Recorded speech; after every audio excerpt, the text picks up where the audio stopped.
Hello, everyone, and welcome to another episode of the Thunderstock Show, a collection of valuable brainstorms to enhance your life, your liberty, and pursuit of property. Today's guest is Adam Goldschmiedt. Adam is a certified EOS implementer / executive business coach, and he's got quite an experience in the agency world, even bringing some clients onto the New York Stock Exchange, as well as, probably equally as impressive, having 4 children and a wife that he loves to talk about, which we'll dig into that as well. So balancing business and family. Adam, can't wait to talk about it. How are things going for you? What's new and exciting? Things are awesome. What's new and exciting in my life? Let's see. It's the spring, right? So that's really, really exciting. The weather's starting to turn here in New York, which means pickleball season, or at least outdoor pickleball season, is now in full effect. I got my softball season going. So that's something that I look forward to every year. Baseball season is back, so I get to watch my Yankees, which is exciting for at least the time being until, more stuff goes wrong and the season ends. But, it's spring is sprung. So, spring hopes eternal, they say, right? So right now, everything is amazing. Got Passover coming up soon. I get to spend some time with my family, take some time off. So it's going to be great. Very cool. I'm sure it's probably a busy time of year as an EOS implementer with your quarterly sessions going on, whether it's the end of the quarter one, beginning of quarter two. But before we get into the turning of the seasons, one thing that I really want to talk about is we've talked a little bit off camera. You love talking about family. How is it having 4 children and a wife living in New York? And I'm assuming it's the city. And Long Island, close enough if we're okay. talking about the expense of it all. and doing all the things you do in business. Like, how do you manage the seasons of family and parenting as well as business growth? Like, what are some tips and tricks, and what's that look like? So first off, I'm 45 years old, so I've been doing this for a little bit. And to be perfectly honest, I did not have all the answers. I do not have all the answers. And it took me a long time this has all been a process to get to this point. Fortunately, right now, the career that I've gone all in on over the last couple of years, which is really like, my next baby that I have, really, really affords me the opportunity to be there and be present with my family. There's sacrifices that we all have to make once in a while. But because of the nature of my business, I actually am able to be very, very present. Spend a lot of time with my family, quality times, Fridays, take off a couple weeks, a few times a year. That's really the way that I have myself set up right now. It wasn't always that easy, but it really comes down to just making the time and, being there.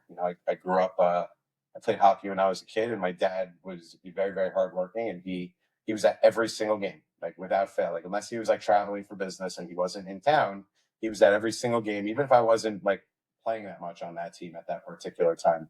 Always loud and into the games, and I kind of carried that into my parenting as well. Coaching Little League, watching all 4 of my kids play competitive sports, and that's like really one of my favorite things to get involved with, and to just stay engaged in their lives in, and we all have a great time together. And also, I like to say sometimes the more kids you have, the bigger ones then start to raise the little ones, so it becomes it becomes a little easier also with time. Yeah, I think that that's such an interesting phenomenon, and I don't know the age range of your kids, but if they're all in organized sports, there's probably not too many that are in diapers. Not anymore. No, my oldest is 19. So actually, I guess he's not really playing competitive sports anymore. He's college bound. So he's playing. He's still very active, but he doesn't play in any leagues anymore. So I do miss that actually, because he was an awesome hockey player and awesome baseball player. But my daughter plays volleyball in the fall winter, and then she transitions over to ball hockey. That's my 17-year-old, and then my 13-year-old daughter is a spectacular basketball player on our middle school team, and she plays soccer in the spring. And then my little guy Jack, he plays hockey and baseball just like his brother. And he's 7, and he's playing little league with the second and third graders already. He's pretty competitive. Also, my kids all have this like crazy drive when it comes to sports. They become like these animals on court, which is really, really fun to watch. Man, that's really cool. I think that one of the questions I have for you around the journey of having the 4 kids is you know how much of your schedule is non-negotiable, right? Because we've talked a little bit off camera. Your faith is important. You have the Jewish faith. You're wearing, the yarmulke in honor of a family friend of yours. So there's days of the week that you have the holidays, you do the thing family focused, reset, recharge for holidays. Do you observe the one, is it Saturday or Sunday off that you don't work? Yeah, Saturday to Sabbath. Yes, that's every week. That's built into my culture. It's been to the fiber of my existence. It's been a part of my life since I'm born. So, and it's something that I've learned to appreciate. I think earlier in my life when I was a kid, I saw Sabbath as a little bit of a burden, right? Like no TV, and like it's like you shut down, you're with your family, and like as a kid you don't understand it, but as you grow up, and you realize like that quality time that you have with your wife, with your kids, right? Like I even think back to like before we had kids when my wife and I were just like recently married, like those Friday night Saturdays, like were the most beautiful times. Like we had so much like good quality time together, and having that ability, especially these days with all the technology that constantly surrounds us, to just power down. I honestly recommend everybody do, even if you're Right. not Jewish, just like Right. sundown Friday till it gets dark Saturday, just turn your phone off. Just the world will go on. So Mm. that's regimented into my culture. So I have that, really built into every week.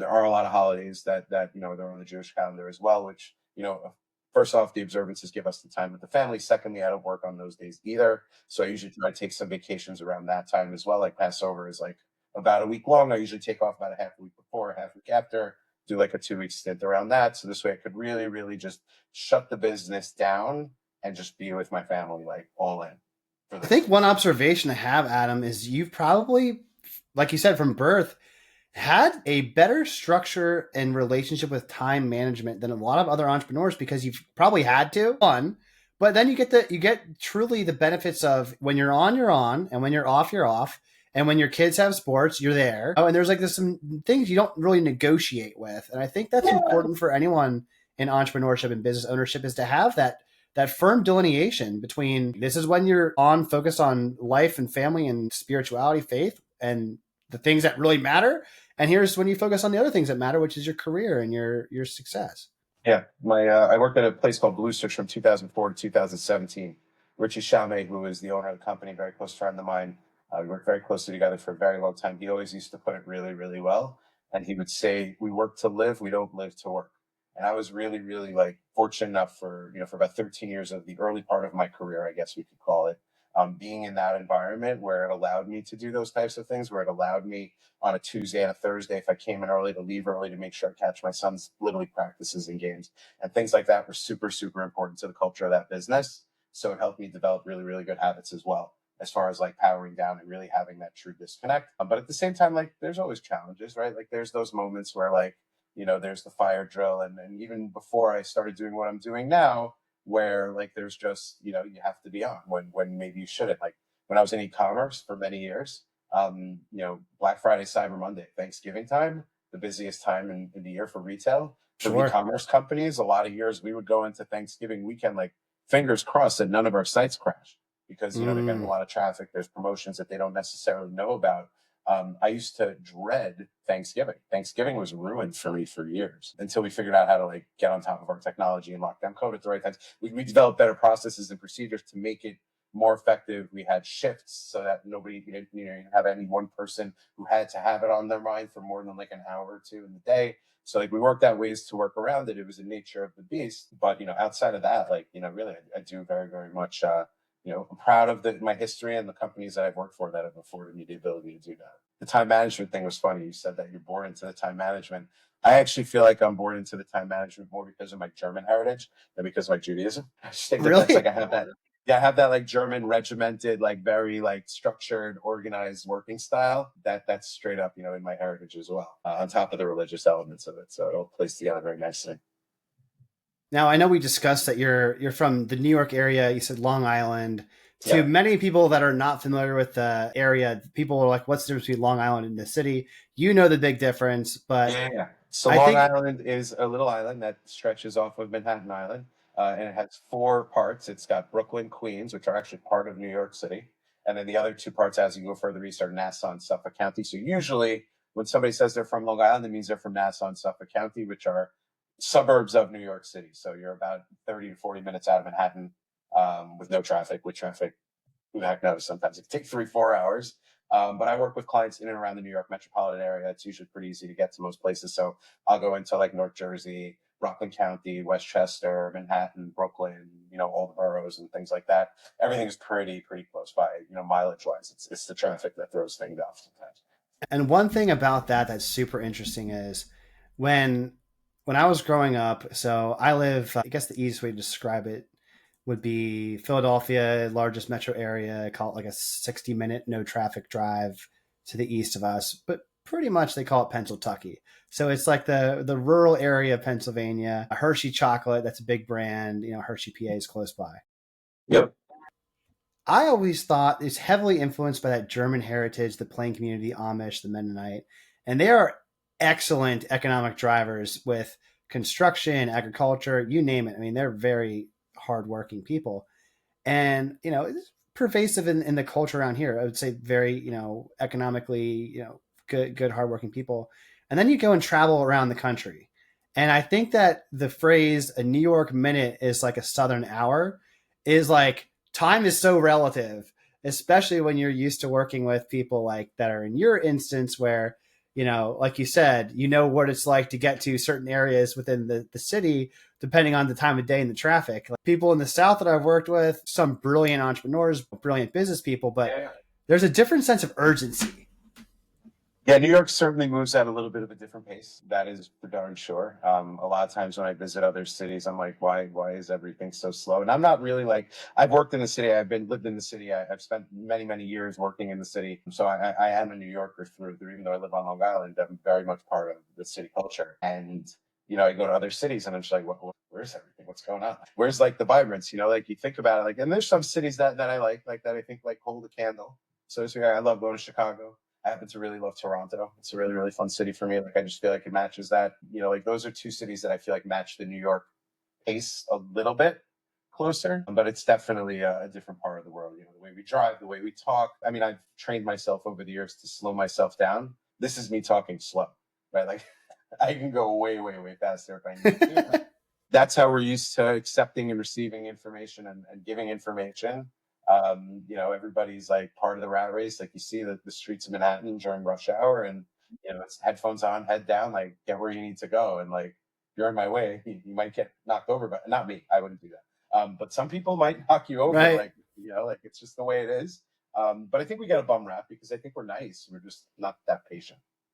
And I think there's a difference between being like kind and being nice, because I think one of the things that if I could make an assessment just on what I've learned about you so far is that you take your career and your family very seriously, and you play to win, right? Your kids are competitive on the court.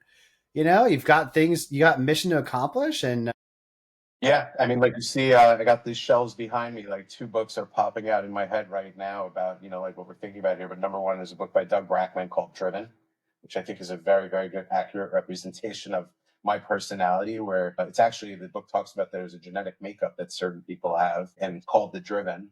And it's a mindset where like really very rarely it's very hard for me to be satisfied. With time, I've gotten much better at doing that. It used to be more of an impediment in my life. Now I focus a lot more now. I'm thinking about that. There's a book called The Gap in the Game by love that book. Dan Sullivan. Yes, Dan Sullivan, Ben Hardy, and that's the concept of focusing more on the gains you've made versus the gaps that exist is really going to help you grow in a lot more effectively. And that's been something that's very because I'm always pushing myself. I have fantastic practice, right? Like on paper, like to the outside world, everything that I've got is absolutely perfect. But because I put a lot of pressure on myself, sometimes it's hard to enjoy that. And I've started to do better with that, like to enjoy the wins a little bit more than I used to. I used to always say, okay, what's next? What's next? What's next? What's next? Well, going back to a sport reference, I'm looking up at my bookshelf right here, and there's a book that if you haven't read, Adam, I'm gonna ask you to read at some point. It's called The Mamba Mentality. It's Kobe Bryant. I listened to it. Does that count? Yeah, absolutely. In today's day and age, you probably were, head down, AirPods in, driven anyway. Listen to one read. In case you can't tell, I love to read. So I usually read at least one book a month and listen to 2 to 3. That's one of my goals. And one of the things that made me have to share that recommendation with you, and I'm glad you are familiar, is Kobe Bryant's infamous interviews when he was in the NBA Finals. It was like, oh, you just won this game, part of the series. And he's like, okay. And he's like, aren't you happy? Aren't you ready to celebrate? He's like, job's not finished. Did we win the championship? No, not yet. He's like, okay, well then why would I celebrate yet? And I think that what you're describing is the spirit of the same instance. It's funny you mentioned Kobe and you mentioned the athleticism, and yes, that's a I am competitive and I've always enjoyed that to this day. I still play softball competitively. I still play pickleball competitively. Like it's my passion. I grew up. I still am a huge Yankee fan, right? So Derek Jeter was my guy, and very very similar, right? Like if they didn't win the championship, the season wasn't a success, and you knew that you could see how it bothered him. You could see how he pushed himself and the others around him. Michael Jordan again, the other perfect example. Like there's a lot of teammates that actually didn't really like playing with him because of how hard he pushed, right? Like there's famous stories about Michael Jordan getting in the face of certain teammates, and all these, and there's a reason for it because like he wanted to push himself and everybody around him to be their best. And there's a quality to it. There's good. You have to have some element of that in your life where you have that non-logical motivation that just drives you to always perform at the highest level you possibly can. But you also have to learn how to forgive yourself when you don't, and to allow yourself the leeway to not always be at that level. And that's I think one of the hardest things to when you think like that is to remember that part because that part of your brain doesn't let you see that everything is okay anyway. Sometimes. Yeah, no, I totally agree. It's a blessing and a curse in some ways. And you mentioned The Gap in the Gain by Dan Sullivan and his co-author Hardy. There's for those of you that are not familiar with that work, again, recommended. Please listen or read it. The idea of Gap in the Gain, as far as I can recollect, is that when you're always looking where you're currently at to your future state, your BHAG, right, EOS terms, you may become discouraged or anxious or have negative feelings around the distance between where you're at and how far the future seems away. But when you look at the gain and you say, where did I start? And look how far I've come, you get that perspective that gives you some gratitude and not necessarily satisfactory or that you're, oh, I've made it, but it gives you that neater perspective. And the question I want to ask you around this is, and I'm sorry to hear, but it probably was transformative. You lost your father when you were 20, and now you're 45, and you have children that may not have had the blessing to meet him. My wife never met him. And I lost my mother 3 years ago, and it was when my child was 3 months old, so she doesn't have any memory. She didn't know. And my question to you is, how is that instance of having that tragedy? How did that give you perspective on fatherhood and business as you were older and developing, right? Because a lot of your business wins happen post-mortem. Yeah. Really everything. I was a junior in college when my father passed away, and I'm the oldest of four siblings myself. So I was very much forced to go into like man of the house mode to a degree, and help with my mom and help with my siblings. And, they were looking to me. So I didn't learn this till much later in life, till I was about 40 and I started going to therapy. I never really dealt with the grief. So that was, something that actually probably held me back for quite some time because I just put it past me. I was like, you can't be there. You just got to move forward, right? That's part of the driven in me also probably. So dealing with that, that experience, the thing that actually I learned through it is to have a good sense of humor about it. Mm. That's actually been one of the things that's helped me deal with it over the years. And to this day, like, unfortunately, as we get older and you develop more perspective, you start to realize that more and more of your friends, this is going to become more common that friends' parents pass away. So, it started out as a joke when I was 20, and then like, a couple of other people, like when they had a parent, and I made a joke like to some of my friends. I'm like, oh, your father passed away like a couple of weeks later. Like, you're invited to join me at the Dead Fathers Club. We meet every Tuesday, like as a joke like that. Like, sorry, I have a dark sense of humor. Like you said, I've earlier, done the same joke. I've done the same joke. actually, if my wife were here right now, she'd be cringing when you said that you lost your mother because she knows that in my brain, I'm like, you didn't lose her, she died. Yeah, That's yeah. that I say all the time. Right. And she would be like, oh my God, here he goes again. He's going to go on one of these things. But like we developed that, me and my brothers especially developed that sense of humor about it a little bit earlier on. Being able to laugh about it kind of, helps put a lot of things into perspective, right? And that's kind of when you think about the gap in the game, right? Like you realize it happened, right? But you do have to move forward, and every bit of it has helped form where I am today, right? And I actually, within the Jewish religion, we actually celebrate the anniversary of the person passing every year. So it's 20, it's gonna be 25 years in April coming up. It's very easy to remember because it was in the year 2000. So just add whatever year it is at the end. That's how long it's been.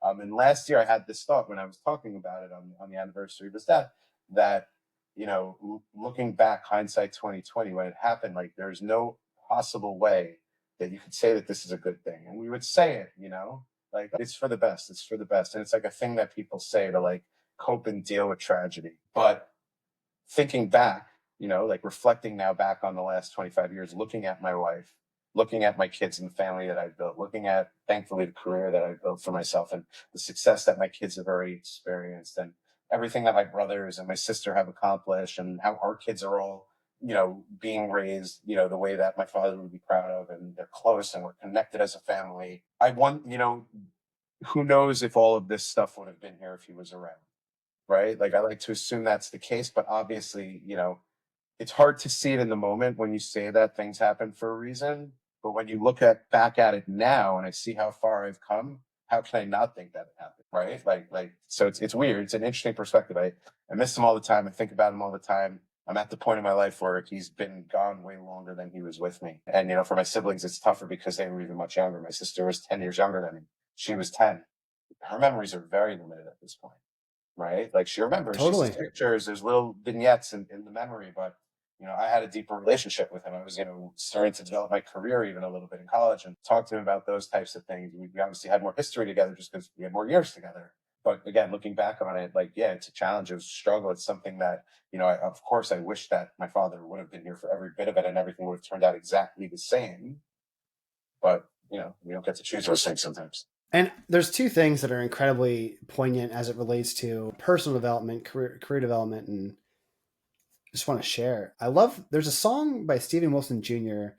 It's called Grief is Only Love. And the tagline is Grief is only love that has no place to go. And it seemed like one of the things from your story that really stood out to me is you had younger siblings, you had a mother, you had plenty of places where that love for your father existed and needed to be transformed and put elsewhere. So like you had your hands full. I think for some people, if they can't find another outlet in order to use that emotional charge, that energy, they may dwell and ruminate. And then, that grief processing just looks different versus what you did was just hit the ground running, use it as fuel to the fire for your drive and to keep trying, family focused. I think I would totally agree with you. The frame of he would be proud today, absolutely helpful, useful, and true.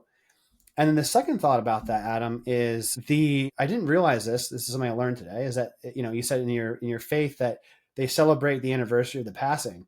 And the most helpful thing was 1 year after my mother passed, we had a family party with close friends and family. And my brother and I, he lives in states and states away. I hardly see him, but we got to connect. And I said, all right, I don't often drink, but this time I did. And I was like, I'm going to pretend I'm going to drink like mom would drink today. And I would just like use quotes and phrases. And we had a great laugh. I mean, we had a ball just like, just acting silly. And that was the most cathartic thing ever. Yeah, but you have to celebrate a life well lived. It's part of everybody's journey, and some of us it just ends a little quicker. I always say, like Billy Joel, "Only the good die young." It's true. God wants them quicker. That's why He wants it to be around Him, not us. And you deal with whatever ways. I will say, to the point of like covering up the grief and having like that sense of mission and moving forward, I paid the price for many, many, many years later. Like, not gonna lie, like, when I was about 40 and, about 5 years ago, everything kind of came to a head. I wasn't doing what I do now career wise. I was in a different position, different company, dealing with different stresses. I was just actually, turning around that business. So business wise, everything was going really, really well, which is interesting because that's usually like, the anxiety from business historically has been things that triggered me. But I went through a pretty deep phase of depression in about, 2020, 2021, like, like a little bit into COVID, dealing with all of that. It was very, very difficult.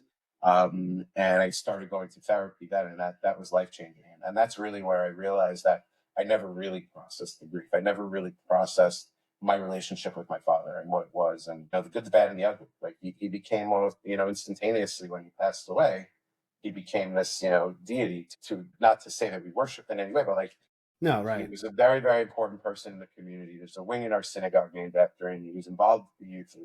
He was beloved in the in the workforce. He was a very, very successful person by no stretch. So, there's a big void there, but, there was also like moments that we had that, I weren't great memories from when I was a kid. And you forget about those things because you're like, oh, like, and it's important to remember those too, because it actually helps me realize it's normal.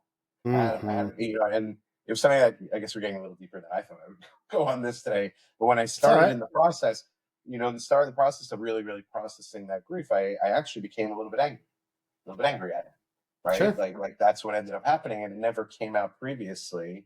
And it took me a little while to process through that to get back to that point where I was like, okay, like relax, like he was an amazing father. You are who you are today because of all those experiences you had, and yeah, could have been better. So that's something that's been an interesting thing in my brain, especially over the last couple of years, just in terms of how that impacted my life. I've learned a lot more about it, thanks to therapy. We all need it. Like we need to talk, and there's the stigma has been removed, right? I think for a long time there was a stigma associated to mental health, right? Like if you were dealing with things and struggling with them, you're supposed to keep it in and white knuckle it and tough your way through it. Hey, let me stop you, Adam. You're probably familiar with this television show, and I assume you don't spend tons of time watching TV, but The Sopranos. Sure. Sure. I mean, Yeah. what's one of the core things is Yeah. Tony is a mob boss going to therapy. He's like, no one, and I'll be honest, like this is a guilty admission. I'm now watching it for the first time. So like Oh, really? I'm through season 1 halfway, and I'm just like, holy crap! Like, talk about somebody that needs to go to therapy. He's doing it, Tony, the mob boss. But you're right. I mean, that was the stigma from when I never prior thought about that. generations. I wonder if that, how much that, so I just so you know, I don't watch a lot of TV now, but I used to watch a ton of TV and I was a big Sopranos fan. And yeah, I actually wonder, like, culturally, like, how much that may have impacted that stigma. Because, like, if Tony Soprano can go, how many people, like, you know what, I should Right. really write this out? Like, no joke. Yeah. Like, I think it's Seriously, actually probably been done wonders for the industry. probably. And I do want to tie this back to EOS because I have What's to. that? What's I EOS? have to. Yeah, what the heck is EOS, right? All the orange and black is not, I mean, it's a fashion statement, but it's also on brand for EOS. You can see the copies of traction. So Yeah, a something bunch of them. about EOS that's just like completely just two real tiebacks to your story, really, when you said the timeline of the 25 years ago, and that's when you started dealing with it. One, that was around the same time that your EOS journey was starting, where you're getting a grip on your business, right? Around the same time when you're doing the process of grief. So there was like the business and personal spiritual, like all that, you're bringing to the surface to get traction on at once. And then two, what you just described in business terms is really the IDS process, is identifying what is the root issue, then discussing it with your trusted team where you're open and honest, and you can be in a place where you can really put your thoughts and feelings on the table without fear of retribution, right? It's a similar environment to a therapy, but and then solving it and saying, all right, and given the reality that we're faced with today, the data that we have, what are we going to do about it going forward? And I've never made that analogy before, and you know, I'm not going to say that you're kind of a therapist to business owners, but in some, but if you want to say it, go ahead. People like, it's funny because when somebody asks me what I do, I say, oh, I'm an EOS implementer. And usually the next question is, well, what is that? Right. So sometimes I'll joke and I'll say, oh, I'm an unlicensed organizational psychologist. Because at the end of the day, that is what we're actually kind of doing, right? Like we're helping teams develop great cultures. We're helping business owners who maybe have a certain perspective that they've been locked into for many, many years. Now that they have an outside party coming into their organization to coach them and maybe show them certain things that are in their blind spots, right? Mm. You actually Mm-hmm. are able to now address these things. Right, and it's not like you're up in a pulpit or preaching and commanding edicts out of the traction holy text. What you're doing is you're Yeah, using that as a framework of tools to facilitate questions or to yeah, bring it out of them for them to work amongst themselves to solve the issues or the, in worst case scenarios, the traumas of their business that keep them up at yeah. night. Interestingly enough, I actually would talk about a different book, not Traction, but Patrick Lencioni, The Five Dysfunctions of a Team. Right? When you think about that model and the five dysfunctions pyramid, right? There's five layers to this pyramid, and they talk about how healthy organizations versus toxic or unhealthy organizations operate. And the root of everything is trust, right? And what he talks about in the book is that strong teams have high levels of not just predictive trust, but vulnerability based trust, where like we say, hey, I have a problem, I need help with something, right? Like that's the type of organizational trust we want to develop. And then the next level up after you have trust is you have really, really good conflict, right? And one thing leads to the other. If you don't trust each other, you're not going to say the things you need to say and put those issues on the table, or you're not going to really, really, challenge people the way that they need to be challenged necessarily. Like it could get either to be this like destructive conflict, or it could be this artificial harmony type of conflict, but you need to have trust in order to have good conflict. And then when you have good conflict and everyone's seen and heard and has the opportunity to develop their own thoughts and provide their own input into whatever challenge you're trying to solve, then you have commitment. That's the next level up, right? So it goes from trust to conflict. If you're great at trust, you have a much better shot at being good at conflict. Then you'll have real commitment coming out of that because you're part of the process to make that decision. Then you get up to accountability where things get done. And then the results is actually like the things that you need to see happen are happening. The business is growing. So when you think about IDS, what is IDS? It's identify, discuss, solve. Identify is the trust, right? That's the root of everything. If you don't trust the people on your team, the people in your organization, you're not bringing them the issues, or you're being very confrontational with those issues. So how we do that I is going to depend on how much we trust each other, right? Will we develop a culture where people can say, hey, we have an opportunity, we have an issue, we have a problem, we have to talk about this? That starts with trust. Then the next part is that discussion. That's your conflict, right? IDS issues aren't always problems. Sometimes they can be ideas and opportunities, but that conflict is everybody who's in that meeting contributing to the decision-making process, participating in a really healthy way, being open, being honest, listening and speaking, hopefully maybe even a little bit more listening than speaking a lot of the time, right? But really coming to a consensus as a team, not a consensus, sorry, to a decision as a team. Consensus isn't always good. Coming to the right decision as a team because we've had that good conflict. And then once we've done that, where everyone's been seen, everyone's been heard, everyone's contributed in an equal fashion, whatever we choose, whatever we commit to doing, you're going to have the full support and backing of that team. They may disagree, but they'll be committed because at least they were heard and part of that process. So you think about like IDS, that's like 5 dysfunction stuff right there. Yeah. And I don't know if this book is part of the Traction library, but I think it is because the color scheme is Radical Candor by Kim Scott. Familiar, I'm sure? It's not, but it could be. Well, the original copy was white with red text, and that's the one that I have because I read it years ago. And it's my favorite book ever. Is it? Yeah, no joke. Oh, let's go. And Kim Scott spoke at the EOS conference last year. Okay. In San Diego. And she was really good about me being a big fanboy afterwards. When I met her, I actually had a very deep conversation with her, and I walked with her from the venue where the show was, where she did her keynote. We walked to the reception in the Gaslight District. That's what it is in San Diego. We walked for like 15-20 minutes, just me and her. Her kids were like a little bit ahead of us.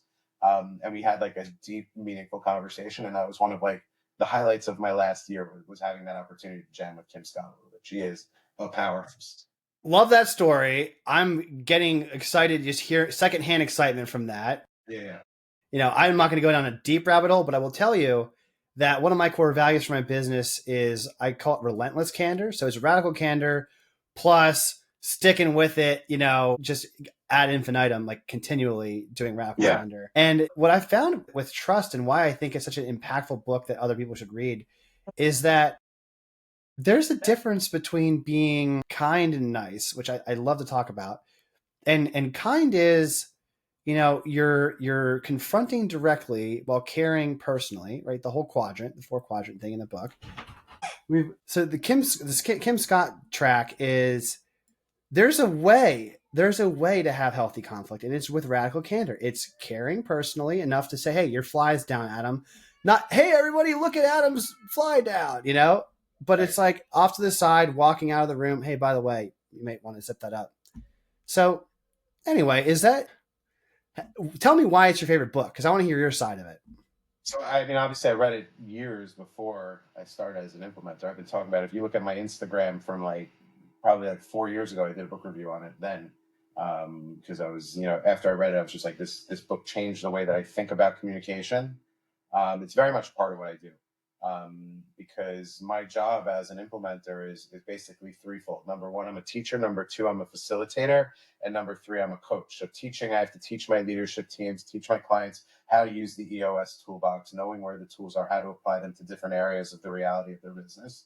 My second role as a facilitator, my job is to make sure that their planning sessions, their meetings that they're running, those major strategic planning sessions are being facilitated well, that we're managing the clock well, that we're not going on tangents, that everybody in the audience, so to speak, is engaged in that session and nobody's like a passive observer, and really facilitating the usage of the tools, facilitating the meeting as a whole. And then there's the coaching element of inspiring them and getting them to get from point A and point B, showing them that they can do these things, and it's going to be difficult, and it's going to be imposing, and you're going to come across moments in time where it's like, should I be doing this? Shouldn't I be doing this?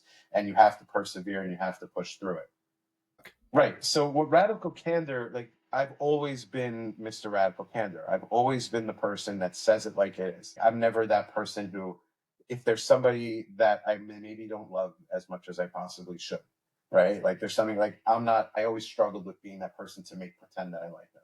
So just no. If you feel like I look like I like you I probably really do. I don't have a poker face when it comes to these things, and I don't see that you're helping anybody by making pretend that there are no issues when there are issues, and if you have a problem with something or someone. So I've always been that direct, honest person, but to hold the true mirror up to myself, I probably was obnoxiously aggressive a lot of the time. Like a lot of the time, maybe too direct and not with as much consideration, empathy, and thought. So what that book actually did was not so much teach me about the value of being direct, because I've always known that. Mm-hmm. Like nice is kind, and like those types of things. You know, kind is not nice, all those types of things. But for me, it was about understanding how you have to turn up the care in the communication. And even because it wasn't that I didn't care about people, it's just that I didn't think about how I can show them I care through the communication. I was a little bit more reactive in my youth, maybe. And when I read that book, it helped me realize, wait a minute, there is a world where I don't have to be a jerk by being direct. There is a world where I can communicate effectively, direct to the point in a way that people need to hear the information that they need to hear, and also show them how this is going to help them and that I care about them as part of this process. So if you ever feel like you're going into that, like, obnoxious aggression area a little bit, turn up the care, turn up the love. That's what that book really taught me. I have to reference one of our athletic conversations previously between the Michael Jordans of the world, the Kobe Bryants, the Derek Jeter. It's such a fascinating psychological dynamic with performance coaching, which is essentially what you do as implementers. You help people to change their performance to enhance their lives, their company's health. And it sounds like I feel like I'm in a echo chamber with this fight, because everything you said about the no problem with direct communication needed to amplify the same, right? Same, especially when I was younger and more full of vitriol and vinegar, whatever you want to call it. And I just can't help but think that, one of the sports that I grew up in, very prevalent in my area, was wrestling. And I got to meet a guy, Cale Sanderson, who is now probably without a doubt the number one wrestling coach of all time. Penn State. I always thought that was like Captain Lou Albano. Maybe. Wrong wrestling? I was talking about WWE. Never mind. That was I mean, I'm a big WWE fan. It's potentially a different era. I was an Attitude Era guy back when Stone Cold Steve Austin. About like peace. Yeah, it was a golden age too. But anyway, Cale Sanderson's big thing was, and actually the team that got third place this year was one of his athletes, and half the staff was former Penn State guys underneath him. And one of my friends from school was on that team, my practice partner. And one of the things he said to me that completely changed who he was as a person after 1 year of having this coach, he goes, the goal isn't to win every match. The goal is to be the best person you can be. And as a teammate, that means holding each other accountable. That means doing the right thing in every sense of the word, on and off the mat. It means, what it really means is having the belief in that, for lack of a better term, that like God will handle the output. It's your job to be the best that you can be. Don't worry on the inputs. I love that. Yeah. It's like, don't try and control what's God's plan, just for the simplification of language. Yeah. Like control your part in the story, and then it will unfold the way it's supposed to. And you should be grateful no matter what of what the outcome is, because it's a beautiful thing that you have the opportunity to compete, because there's plenty of people out there, Adam, that are our age, that may have had traumatic brain injury or cancer diagnosis, that can't physically do the things that we want to do. So that our worst day is their dream, to be able to do so. So that's the gap in the game, isn't it? It is. It's the attitude of gratitude, which, gratitude doesn't mean low standards. You know what I mean? But what it does mean is it means that you're grateful for the things that are tangible, that are blessings, and keeping them top of mind. And like you don't have a problem on Saturdays turning off and saying, look at my family, and we're going to engage and reconnect with the source, right? That matters. And I just felt compelled to share that story with you, because it really it doesn't happen without radical candor. Yeah. Yeah. I mean, you have to have radical candor with yourself also, right? Like that's ultimately what, like a lot of times, we can be obnoxiously aggressive to ourselves, where we like forget that we need to care about ourselves, and we can like tell ourselves terrible, terrible things that we need to hear, but it's not done with love. Like think Mm. about the internal dialogues we have, and think about the times where we don't say anything or do anything about the things that we know are in our heads too. And then think about the conversations you have where it's like, okay, this is the challenge. You don't have to be this way. This is the reality, where you're like straight up with yourself. Like, like radical candor happens all the time, right? And you're not doing anybody any favors by not being directly to the point, because you want to just make sure everybody's clear and aligned. And when we think about EOS, to connect the content, you're talking about like where radical candor fits into the EOS. In order to get what you want out of your business, which is what ultimately EOS is here for, you've got to address your issues and you've got to love your people. If you don't love people, it's very hard to be a successful entrepreneur, right? Like if you must love the people on your team, and that's what EOS is good at. Is it's going to help you create that intentional culture that allows you to do that in a productive and creative way, an effective way. I think it's creative. You're probably the first person to describe the EOS that way, and I do want to say, one, I agree, but two, I think making the philosophical equivalency of, if you want to know how, God, or what doesn't, this is agnostic to faith or religion, but how God feels about us, it's like wants us to do the right thing, loves us. Same with like my kids. Like my 2-year-old, she comes in during the podcast. I love her so much, but I've never met somebody that wants to fight with me when it comes to eating your vegetables and your dinner, right? And it's keeping that same sense of care. If you take that same spirit of stewardship to your organization, you start to build the trust. You start to have the radical candor, and it comes from a place that's bigger than yourself. Yeah. I mean, we've talked a lot about parenting and child raising and all that stuff. When you think about it, when you're an owner of a business, when you're a boss of any people, you have to be a great parent, right? Like that's ultimately what your job is, right? Your job is to make sure that your kids are clear on what those few very important rules are. You have to make sure that those kids, that you're going to repeat yourself often, because it takes us a little while to hear things. And as parents, we say the same things over and over and over again. And if that's going to frustrate us, we're going to be frustrated parents, because they're going to be doing it a lot. Then the third and most important thing is that you got to walk the talk, right? Like as a parent, the famous drug commercial, I learned it from watching you, Dad, right? Like where the kid gets busted for smoking dope. And dad's yelling at him. He's like, "Where'd you find this?" And he's like, "Oh, I learned it from watching it." And they show like a little flashback, and the kid's in his room and the dad's in his room. And like that's what we have to do. If we want to tell our kids like they shouldn't be doing drugs, we can't go do drugs in front of them, at least in front of them. But the point is that like we want to be great parents. We want to raise our kids. And if our kid had a defect, if our kid had an issue that they need to deal with and they didn't know that they have that, we would of course tell them about it. So we have to apply that to our businesses as well. Yeah, and the last thing about that is what being a good boss and being a good parent have in common is it's only hard if you care about being good. Yeah, that's true. It's true, right? Anybody can be a parent, for the most part. Like that technically, like that, obviously there's outliers and all those things, but not to be insensitive. But any idiot can be a parent, right? But the great ones are the ones that are going to try and push themselves. I heard a very other interesting approach about parenting, right? A parent actually only has 2 jobs in this philosophy instead of the 3 that I gave before. Your job is to help your kids by setting expectation, and then help your kids by helping them reach those expectations. And if your kid's not able to reach those expectations, either the expectations that you set were wrong, they were misguided, and we shouldn't have set those expectations, or we didn't do enough to get them where they need to go.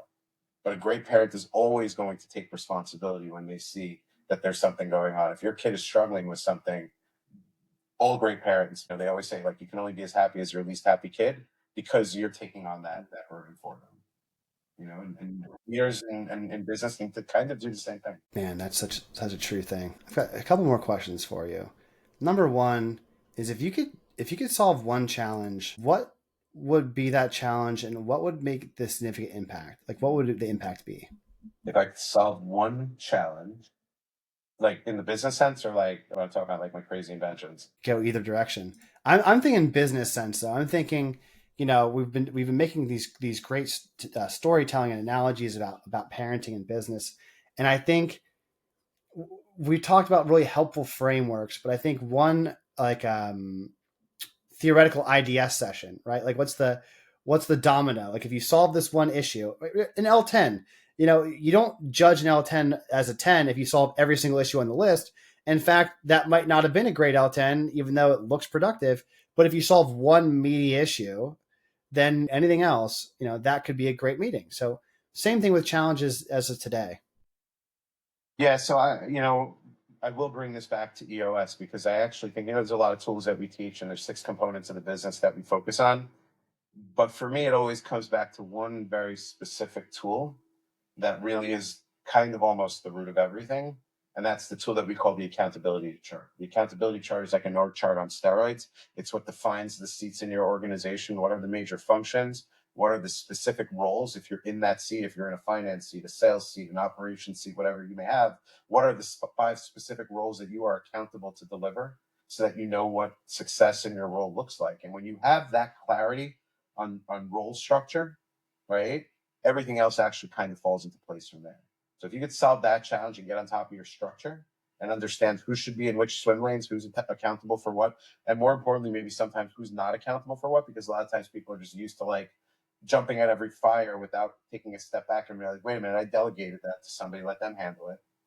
Right. So when you have that clarity on what's being delegated and who handles what and what results are driven by which individuals and seats in the organization, then you have clarity on what you need to measure on a daily, weekly, monthly basis. Then you have clarity on what your meetings should be looking like and what issues these people should be talking about. You have clarity on what rocks and priorities these people should be setting on a quarterly basis. So that to me is the root of everything. When we actually start with a client in the process, that is the first exercise that the first tool that we really like develop together, that we facilitate with that team, is that accountability structure, because it's the root of everything. So, to me, that's, if there's a business owner and they're trying to figure out like, okay, like I'm all over the place here, look at your structure. Make sure that there's clarity at every level. Make sure that you don't have 2 people accountable to be doing the same things, right? There's a famous saying, how do you kill a dog? You go away on vacation, you ask 2 people to feed it while you're gone, right? Like, because then nobody's going to do it, right? I've Exactly. never heard that phrase, but I'm going to steal it. Yeah, I mean that's Eddie Solomon from Men at Work gave me that one years ago. There's another one. It's like, how many bathrooms do you have? The person will say 3 or 4. Well, you could sit on any of those toilets whenever you want, but you never want 2 people on one toilet at the same time, right? So you never want 2 people having that same role, because either neither of them are going to do it, or they're both going to be doing it. It's going to be creating conflict and confusion. So that clarity, that role clarity that we establish through the organizational structure, through the accountability chart, I believe that is really like the most important thing. Yeah, and one of the phrases I like, which you probably have heard, is most businesses don't die of starvation; they die of indigestion, which is Yeah. exactly the same point you're making. Yeah. Yeah. Yeah. Most people would rather, and then I actually heard it the other way around. I'd rather die of indigestion than starvation. That's like my driven mentality, right? Like I'd rather overwhelm myself and like push myself to the point of almost burning out than sit around and not feel that stress and pressure. But that's my working If style. if I had to choose one or the other, I'm with you. Yeah. Yeah. I prefer to eat than to not eat, especially if it's pizza. The last question is a bit deeper, more philosophical, and I'm really excited to ask you. It's if you could talk to yourself, and let's say you're 80 years old, and you're not a spring chicken anymore. You're not maybe as active in the softball field. Maybe you're still playing. I don't know. But let's say you're at that age where you've put it out in the field, and now you're more you're wiser and slowing down. How would that conversation go, and what would you tell that person? Maybe after it's all happened exactly the way that I envision it happening. Sure. Yeah. Yeah, it's probably like, see, you didn't have to push so hard, right? Like I think it comes down to, it's a faith principle, right? Like, there's this perfect balance that we have to have in this world. If you're a man of faith and you believe in a higher power, which I very much do, right? Like there's an element of predestination to the world where God has a plan and we're just cogs in the machine, and it's going to turn out the way it's going to turn out, no matter what we do. And then there's a side of it, but no, like there's the work that we actually do have to put in. Like it's not just going to happen. You don't all of a sudden just $1 million lands in your bank account. It doesn't happen. You have to work. You have to earn it, right? Another Eddie Solomon phrase, I'm quoting it twice in one podcast. He always, if anybody ever said they like to make money, he'd say, no, you earn money. The mint makes the money. You earn the money. right? Like, so, Hmm. but the reason why you earn it is you have to work, right? You have to work for it. So finding that perfect balance of doing just enough work that you've done the right amount of work to get the results you need, but at the same time casting a lot of the burden of the results, to the higher power. And you said it a little bit earlier, right? Like, focus on the inputs. That's what you can control. You can't control the outputs. You have to realize that. If you think you control all the outputs, you are wrong, my friend. Like, that's where everything else comes in. Even if you're an atheist, right? Even if you don't believe in God, you still don't control all the outputs because there are other people involved, right? So focus on the things you can control, focus on the inputs. I think that's really like the lesson that I think my 80-year-old self will have figured out, right? Like, which I'm starting to figure out. I'm starting to learn it. I wish I would have figured it out earlier, right? Like, you could have done a little less maybe, and had a little bit more faith. Hmm. No, I love that answer. That's really it's an impactful one because it's It's arrogance. timeless.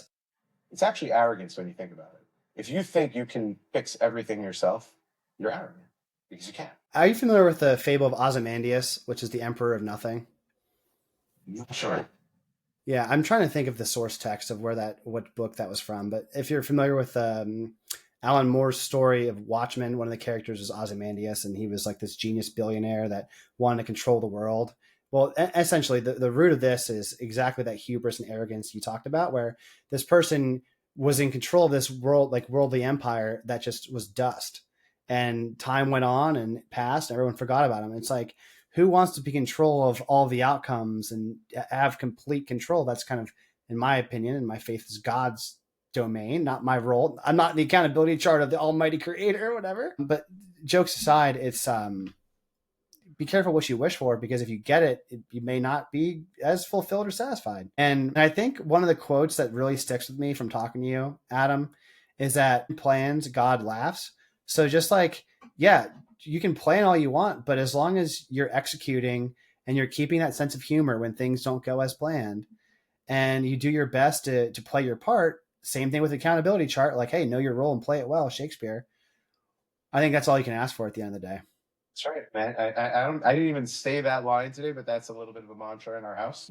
We've seen these types of things happen throughout the course of my family history on a personal level. These man plans, God laughs moments. It happens in business all the time, and it's true, right? Like, again, you can only control what you can control, and the more willing we are to accept it. It took me a really long time to realize it myself, but the quicker we can get to that point, the happier we are as people, for sure. Very cool. There's a lot more gains than gap style. Totally agree. On the same wavelength with you there. So the last Yes. question I have is You said not the deep. last one was the last one. I know. But this one is more of a opportunity then. So Okay. maybe it's an edict. Adam, I'd like for you to tell people how they can get in touch with you. Tell us where we can find you.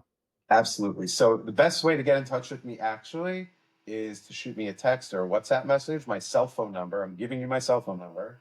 Your millions of visitors, you all have it. Your subscribers. 516-697-9634. That is my cell number. I do not answer it on Saturdays, but shoot me a text, give me a call. I'm here to help people, so just let me know. That's number one. Number two, my email address, adam.gold@eosworldwide.com. I don't force everybody to have to spell my whole last name. It's a little convoluted there. So it's adam.gold@eosworldwide.com is my email address. You can find me on LinkedIn, Adam Goldschmidt. Just make sure you spell it the right way. My website, eosworldwide.com/Adam-Goldschmidt. You'll have to look up how to spell my name on the show notes. But really, really, the mobile number is probably your best bet. Excellent. Well, thank you so much, Adam. It was a pleasure having this conversation with Awesome, you. man. Ross, And thanks for everyone the time. listening, everyone absolutely appreciate it. Everyone listening, I appreciate you as well. And I don't run ads in the show for the simple reason that I want to bring you value without asking anything in return. But the only thing that would, make my day that you could do for me would be to share it with a friend. And if that gives them value, then hey, we're paying it forward. Please be well, everyone, and we will talk soon.